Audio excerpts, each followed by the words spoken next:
आइए दोस्तों, current affair की सीरीज में आज हम लोग 17 जून 2021 के प्रश्नों को देखेंगे। इसमें देखिए पहला प्रश्न क्या है। देखिए हाल ही में आईसीसी द्वारा जो है मई month of player of the year का अवार्ड दिया गया है, याद रखिएगा। तो मई मंथ का प्लेयर ऑफ द ईयर का अवार्ड किसे दिया गया है, तो याद रखिएगा मुशफ़िक़ुर रहीम को। ठीक ना, मई मंथ के लिए मुशफ़िक़ुर रहीम को दिया गया है पुरुष श्रेणी में, और महिला श्रेणी में कैथरीन ब्रीसा को दिया गया है, याद रखिएगा। कैथरीन ब्रीसा कौन है, तो याद रखिएगा स्कॉटलैंड की एक फास्ट बॉलर है। याद रखिए ये स्कॉटलैंड की महिला खिलाड़ी है। और मुशफ़िक़ुर रहीम जो है वह बांग्लादेश की खिलाड़ी है, विकेट कीपर है, ध्यान रखिएगा। और कहा जाए तो अप्रैल मंथ के लिए किसे दिया गया था, तो अप्रैल मंथ के लिए बाबर आजम को player month of the year दिया गया था। तो याद रखिएगा अप्रैल मंथ के लिए बाबर आजम को दिया गया था, जो कि पाकिस्तान के खिलाड़ी हैं। और मार्च मंथ के लिए ICC player of the year किसे दिया गया था, तो भुवनेश्वर को। ठीक ना, और फरवरी मंथ के लिए किसे दिया गया था, फरवरी month player of the year का अवार्ड तो अश्विन को दिया गया था, आर रविचंद्र अश्विन जो है उनको दिया गया था। और सबसे पहली बार जनवरी से जब शुरू किया गया था तो उस टाइम किसे दिया गया था, तो याद रखिएगा जनवरी प्लेयर ऑफ द मंथ के अवार्ड ऋषभ पंत को दिया गया, ध्यान रखिएगा। देखिए हाल ही में आईसीसी द्वारा जो आईसीसी हॉल ऑफ फेम का भी जो लिस्ट जारी किया गया, उसमें वीनू मार्कंड को जो है वह 7वें भारतीय के तौर पे शामिल किया गया, याद रखिएगा। तो आईसीसी हॉल ऑफ फेम में अभी कुछ दिन पहले जो लिस्ट जारी हुआ है उसमें से 10 व्यक्तियों को शामिल किया गया, जिसमें से भारत के वीनू मार्कंड को शामिल किया गया। वीनू मार्कंड जो है वह गुजरात के एक ऑलराउंडर है, याद रखिएगा, गुजरात के एक ऑलराउंडर थे। ठीक ना, तो वीनू मार्कंड के शामिल होने पे इनका जो संख्या है भारत में शामिल हॉल ऑफ फेम में खिलाड़ी की संख्या कितनी हो गई, तो 7 भारतीय शामिल हो गई। याद रखिएगा कि इसमें जो अभी गांगुली इसमें शामिल नहीं है, ध्यान रखिएगा, गांगुली शामिल इसमें नहीं है, ध्यान रखिएगा। आईसीसी की स्थापना कब हुई, तो 1909 में इसकी स्थापना हुई है। इसका मुख्यालय दुबई में है, याद रखिएगा। इसके अध्यक्ष कौन है, तभी ग्रेग बार्कले इसके अध्यक्ष है। ठीक ना, और बीसीसीआई की स्थापना कब हुई, तो बीसीसीआई की स्थापना 1928 में स्थापना हुई, याद रखिएगा। इसका मुख्यालय कहाँ है, तो मुंबई में इसका मुख्यालय है। और उसके अध्यक्ष कौन है, अभी बीसीसीआई के अध्यक्ष अभी सौरव गांगुली है। और उपाध्यक्ष कौन है, तो याद रखिएगा राजीव शुक्ला इसके उपाध्यक्ष हैं। चलिए आगे देखते हैं। देखिए हाल ही में नाटो शिखर सम्मेलन 2021 का जो सम्मेलन है वह कहाँ पे हुआ, तो ब्रुसेल्स, बेल्जियम की राजधानी ब्रुसेल्स में जो है वह नाटो शिखर सम्मेलन 2021 का बैठक हुआ, याद रखिएगा। नाटो शिखर सम्मेलन 2021 कहाँ हुआ, तो याद रखिएगा बेल्जियम की राजधानी ब्रुसेल्स में हुआ। यह नाटो शिखर का कैमा सम्मेलन था, तो 31वां सम्मेलन था, ध्यान रखिएगा। और नाटो की स्थापना कब हुआ था, तो 1949 में इसकी स्थापना हुई थी, याद रखिएगा। और नाटो के जो मुख्यालय है कहाँ पे है, तो याद रखिए लंदन में इसका मुख्यालय है। तो नाटो जो है वह अमेरिका और इसके सहयोगी देशों का एक गठबंधन है, याद रखिएगा। इसमें 30 देश शामिल है। नाटो के सदस्य देशों की संख्या कितनी है, तो 30 है, याद रखिएगा। देखिए हाल ही में स्टील फास्ट डिफेंडर जो है 21 वह किसके द्वारा चलाया गया था, तो याद रखिएगा जो नाटो के सहयोगी देश है उसके बीच में यह युद्धाभ्यास चलाया गया था, याद रखिएगा। वारसा, जिस प्रकार से यूएसए और सहयोगी देशों का सम्मेलन जो है यहाँ पे नाटो है, उसी प्रकार से वारसा जो है वह सोवियत संघ के जो अंदर जो भी कंट्री है उसका एक यह संघ है, ध्यान रखिएगा। देखिए हाल ही में जीवन वायु नामक उपकरण जो है वह किसके द्वारा लॉन्च किया गया, तो याद रखिएगा आईआईटी रोपर के द्वारा। आईआईटी रोपर पंजाब में पड़ता है, तो उनके द्वारा जीवन वायु नामक एक उपकरण लॉन्च किया गया है, याद रखिएगा। और यह जो उपकरण बनाया गया है वह परिवहन के द्वारा यूज होगा और बिजली इसमें मुफ्त होगा, याद रखिएगा, बिजली मुक्त होगा, इसमें बिजली की ज़रूरत नहीं पड़ेगी। ठीक ना, इसमें सीपीएपी एक सिस्टम का प्रयोग किया जा रहा है जो सोते समय सांस लेने में समस्या होती है। ठीक ना, सीपीएपी सिस्टम जो होती है का प्रयोग इसमें किया जाएगा, यानी किसी व्यक्ति को सोने के समय जो दिक्कत होती है उसके बारे में यह उसे मुक्ति प्रदान करेगा, ध्यान रखिएगा। इसमें जो प्रॉब्लम होती है उच्च रक्त प्रवाह के लिए और निरंतर प्रवाह के लिए, उससे भी इसमें भी निजात में इसमें हेल्प मिलेगा, ध्यान रखिएगा। देखिए अभी हाल ही में क्यूबस वर्ल्ड रैंकिंग जो है उसमें भारत के 3 संस्थानों का स्थान दिया गया था। इसमें पहला स्थान थे आईआईटी बॉम्बे, याद रखिएगा। और श्वास ऑक्सीजन कॉन्सेंट्रेटर जो है वह किसके द्वारा बनाया गया था, तो याद रखिएगा श्वास ऑक्सीजन कॉन्सेंट्रेटर जो है इसरो के द्वारा बनाया गया था। इसरो की स्थापना कब हुआ था, तो 1969 में इसकी स्थापना हुआ था, याद रखिएगा। इसके अध्यक्ष अभी कौन है, जी सतीश रेड्डी जो है इनके अध्यक्ष हैं। देखिए और श्वास की इकाई को क्या कहते हैं, तो अलवेलाई कहते हैं, याद रखिएगा। श्वास की इकाई को अलवेलाई कहते हैं। और ब्रीथ की इकाई को क्या कहते हैं, नेफ्रॉन कहते हैं। और तंत्रिका तंत्र की इकाई को क्या कहते हैं, तो न्यूरॉन कहते हैं, ये भी ध्यान रखिएगा। चलिए आगे देखते हैं।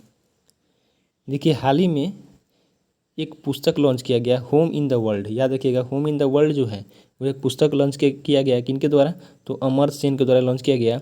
यह इनकी पूरी जो जीवनी है, अमर्त्य सेन की जो भी पूरी जीवनी की जो घटना है उसको इसमें दर्शाया गया है। याद रखिएगा, तो होम इन द वर्ल्ड किसकी जीवनी है, तो अमर्त्य सेन की जीवनी है। याद रखिएगा, अमर्त्य सेन को 1998 में जो है भारत अर्थशास्त्र के क्षेत्र में नोबेल पुरस्कार मिला था। कल्याण अर्थशास्त्र के लिए, लोक कल्याणकारी राज्य के लिए जो है इनको अर्थशास्त्र का नोबेल पुरस्कार दिया गया था, ध्यान रखिएगा। और 1998 में इसको नोबेल पुरस्कार मिला और 1999 में इनको भारत रत्न से भी सम्मानित किया गया, ठीक ना, याद रखिएगा। और भारत रत्न की स्थापना भारत में कब हुई थी, तो 1954 में इसकी स्थापना हुई है। और पहले भारत रत्न पाने वाले पहले व्यक्ति कौन थे, तो सर्वपल्ली राधाकृष्णन थे, ध्यान रखिएगा।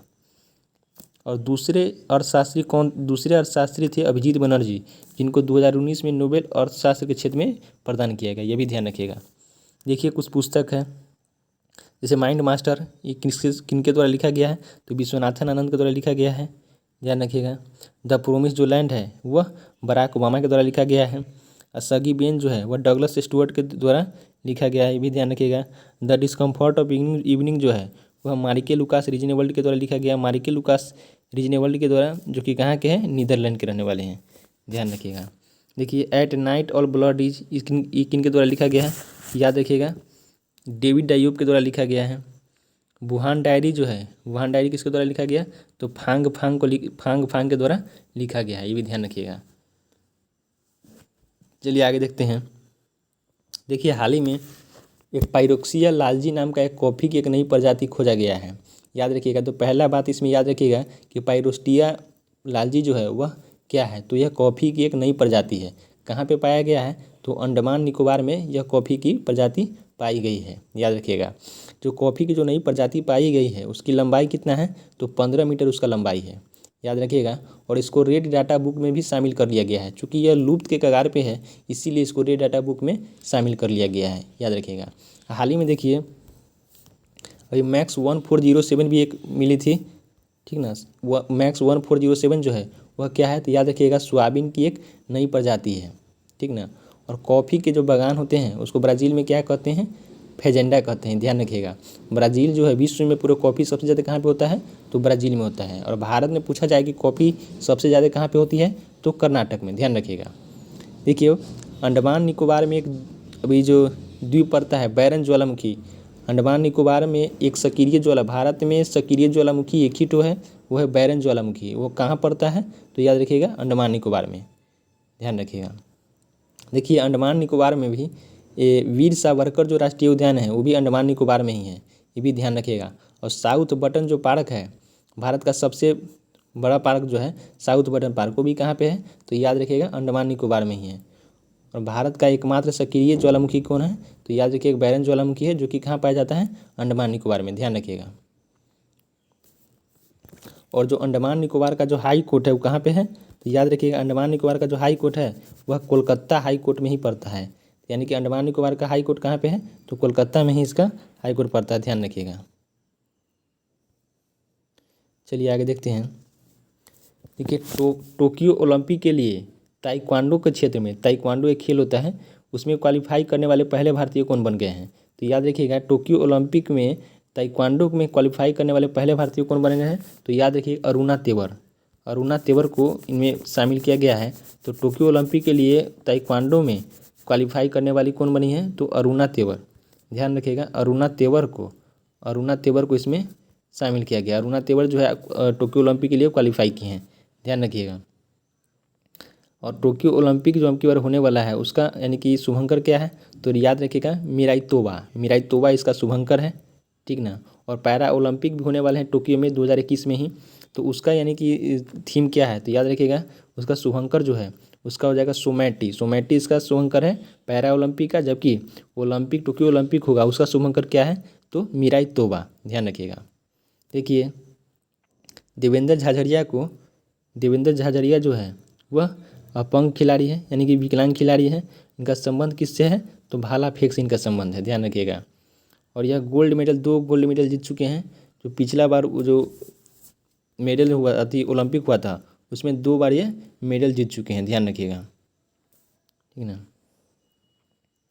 और 2004 में जो एक एथेंस ओलंपिक हुआ था, ठीक ना, और 2016 के रियो ओलंपिक, दोनों में मेडल यह जीत चुके हैं, ध्यान रखिएगा दोनों में। और जो यदि पूछा जाए कि वेट लिफ्टर में टोक्यो ओलंपिक के लिए क्वालिफाई करने वाली कौन व्यक्ति है, तो याद रखिए मीराबाई चानू, ध्यान रखिएगा मीराबाई चानू जो है वह टोक्यो ओलंपिक के लिए वेट लिफ्टर में शामिल होने वाली पहली भारतीय बनी है, याद रखिएगा। मीराबाई चानू को ध्यान रखिएगा 2018 में इनको विराट कोहली के साथ जो है वह राजीव गांधी खेल रत्न पुरस्कार भी दिया गया था, ध्यान रखिएगा।